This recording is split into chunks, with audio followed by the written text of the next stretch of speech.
Riot a créé de nombreux univers alternatifs grâce à leurs différentes lignées de skins, et certains d'entre eux ont alors plutôt développé et intéressant. Et aujourd'hui, je voudrais vous parler d'une de leurs plus récentes créations, l'univers des guerriers d'encre. Ces nouveaux skins viennent d'arriver sur les live servers et honnêtement, je les trouve extrêmement classe. Et c'est pour ça que je voulais vous raconter le lore qui accompagne ces skins, simplement pour pouvoir encore mieux les apprécier.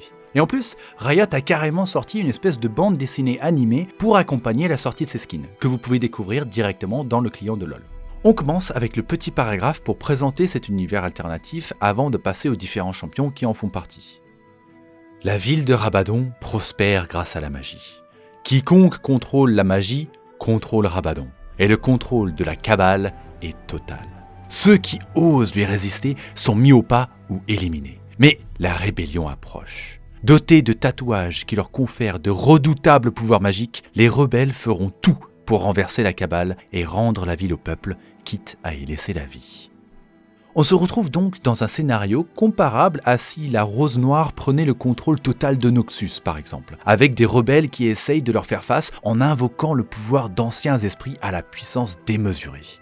Ces rebelles s'appellent les guerriers d'encre, et chacun d'entre eux a dû sacrifier la chose qui leur importait le plus afin de rentrer en contact avec les esprits des anciens. Ces esprits leur ont alors conféré des tatouages imbibés d'une magie tellement puissante que même la cabale en est effrayée. Maître Yi, Kai'Sa, Yasuo, Yone et Udyr font bien sûr partie des rebelles qui ont acquis ces pouvoirs spirituels. Udyr est même le tatoueur qui lie les pouvoirs des esprits au corps des mortels. Aurélien Sol et Volibear sont carrément des esprits qui ont offert une partie de leur pouvoir aux mortels en échange de leur force vitale. Voyons donc voir l'histoire qui accompagne chacun de ces skins, à commencer avec Maître Yi.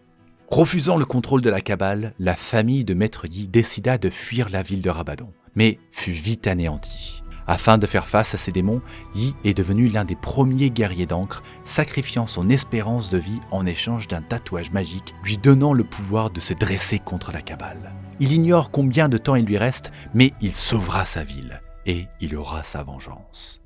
Maître Yi est donc un des premiers guerriers d'encre, et en regardant son splash art, on dirait qu'il a obtenu un pouvoir de la part d'Aurélien Sol. Ça se confirme également quand on lit le paragraphe de lore du skin pour Aurélien. Aurélien Sol est un esprit ancestral qui passe des contrats avec les mortels à l'aide de tatouages. Depuis des siècles, il offre des pouvoirs surhumains en échange de la force vitale de ses pions. Ces derniers dépérissent alors lentement, satisfaisant l'appétit de l'esprit jusqu'à leur inévitable trépas. Comme il y a toujours de nouveaux conflits, de nouvelles guerres, Aurélien Sol ne manque jamais de contractants et sa puissance grandit continuellement. Maître Yi a donc sacrifié sa force vitale qu'il a offerte à Aurélien Sol pour avoir la puissance nécessaire pour faire face à la cabale. Passons maintenant aux deux frères Yasuo et Yone. Contraint de fuir son foyer aux côtés de Maître Yi, Yasuo erre désormais entre la ville de Rabadon et les faubourgs, utilisant ses tatouages magiques pour protéger, avec l'aide d'un mystérieux homme masqué, les civils qui cherchent un refuge. Bien qu'il ait abandonné sa liberté pour devenir plus fort, il considère ce sacrifice comme une juste pénitence après avoir été incapable d'aider ceux qui avaient le plus besoin de lui.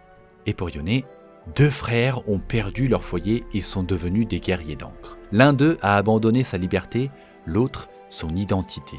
Yone a payé le prix fort pour son tatouage. Nul ne se souvient plus de son existence. Maintenant, il n'est plus qu'un inconnu surnommé l'homme masqué. Il défend ceux qui fuient la cabale jusqu'à ce que Yasuo puisse les mettre sous sa protection. Yasuo a abandonné sa liberté en se liant par magie à l'esprit avec lequel il a passé son contrat. Il ne peut plus aller et venir où il veut comme bon lui semble, mais il ne peut pas non plus se lier d'amitié ou d'amour à qui que ce soit non plus. Et pour Yone, il a carrément sacrifié son identité. La personne qu'il était n'existe plus, mais ça ne l'empêche pas de continuer à aider son frère du mieux qu'il peut. Passons maintenant à Kai'Sa. Kai'Sa a survécu à la cabale, contrairement à son père, et elle a fui la ville pour intégrer la rébellion. Refusant que d'autres se battent à sa place, la jeune femme a sacrifié son indépendance afin d'obtenir le moyen de se venger. Un tatouage symbiotique et magique qui la maintient en vie. Avec ses nouvelles armes, Kai'Sa compte bien se faire justice. Cette indépendance qu'elle a sacrifiée, c'est une référence à son symbiote dans le lore canon. Elle est maintenant physiquement dépendante de son tatouage magique pour vivre. On apprend aussi que dans cet univers, Kassadin, le père de Kai'Sa, est mort.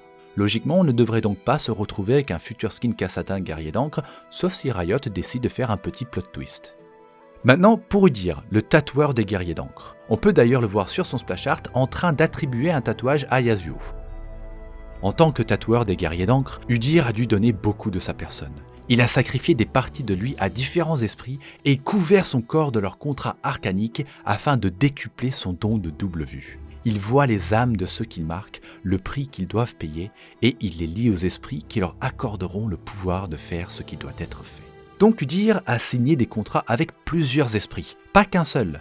Et quand on connaît son lore canon, ça fait sens. Étant un des plus forts chamans qui ait jamais vécu, il est extrêmement relié au monde spirituel. Le dernier champion sur la liste est d'ailleurs un des esprits auxquels Udyr est lié, Volibear. Volibear est un esprit de fureur et de guerre avec lequel de nombreuses âmes vengeresses ont passé des contrats. Toutefois, nul, à l'exception d'Udyr, n'a réussi à survivre plus d'1 an. Que ses protégés parviennent à se venger ou qu'ils connaissent une fin violente, chacune de leurs morts lui donne plus de pouvoir. Et plus de pouvoir signifie que plus d'âmes égarées cherchent à passer un contrat avec lui. De cette façon, l'ours n'aura jamais faim. Maintenant, pour la petite bande dessinée, on découvre une scène où Yasuo parle avec Kai'Sa et la guide dans sa nouvelle vie de guerrière d'encre. Yasuo étant un des premiers guerriers, tout comme Maître Yi, il est son mentor, et il lui explique qu'il faudra qu'elle soit brisée avant de se reconstruire et devenir plus forte que jamais. Au cours de la BD, on peut voir des références aux esprits d'Orion Sol et Volibear, et des scènes de combat de Maître Yi, seul contre tous. Comme vous pouvez le voir, même s'ils font partie d'univers alternatifs, la personnalité et les pouvoirs emblématiques des champions restent à peu près les mêmes. Ça n'a pas toujours été le cas, mais Riot essaye maintenant de faire en sorte qu'il y ait une cohérence entre les champions dans le lore canon et dans le lore des univers alternatifs. Il suffit de voir ma vidéo sur les différents lores de Twitch ou Shaco pour s'en apercevoir. Bon, après, techniquement, il reste encore le skin prestige de Yasuo guerrier d'encre, mais là, Riot a un peu fait de la daube. Le look de gala de Yasuo, qui s'inspire de la mode masculine traditionnelle ionienne et qui s'accompagne d'un ensemble de superbes tatouages, célèbre une rébellion élégante, une subversion vestimentaire et l'avènement d'un design sans précédent. Voilà, donc rien à voir avec l'univers guerrier d'encre, rien à voir avec le lore canon, et je ne sais pas trop pourquoi Riot a fait ça. Franchement, c'est dommage, ils auraient pu faire quelque chose de très classe, mais bon, tant pis. À part ce petit détail, je trouve cet univers très cool et les skins sublimes. Et j'espère que Riot va préparer d'autres skins de cette lignée. Je verrais très bien un Ornn ou Amumu comme esprit et une Cassiopeia ou Elise comme guerrière d'encre. Ça pourrait être très classe. Dites-moi ce que vous en pensez dans les commentaires. Et aussi, dites-moi quel univers vous intéresserait pour la prochaine vidéo de ce genre. Ah, et aussi, n'oubliez pas un petit like pour le référencement, ça aide toujours. Allez, à bientôt!